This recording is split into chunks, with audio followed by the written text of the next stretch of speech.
Et toujours au sujet de la chaleur, Guillemin, tu m'as rejoint en plateau.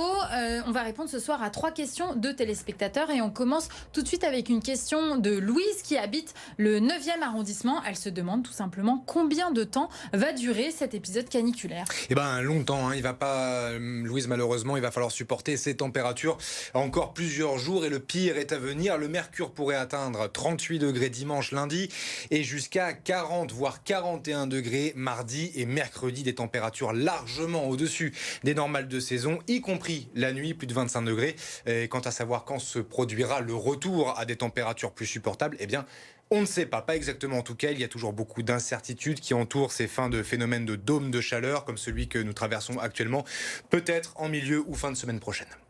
Et donc il fait chaud dans nos appartements. Comment faire tout simplement pour refroidir un intérieur? C'est la question que se pose Isabelle dans le 3e arrondissement de Lyon.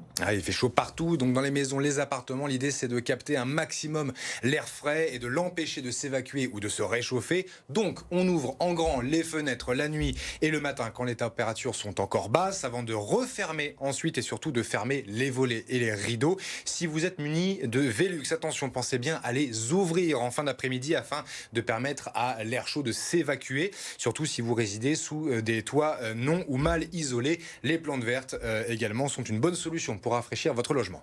Et on termine avec une question d'Evelyne à Villefranche-sur-Saône. On sait tous qu'il faut boire de l'eau, mais Evelyne se demande tout simplement quelle quantité exactement il faut boire.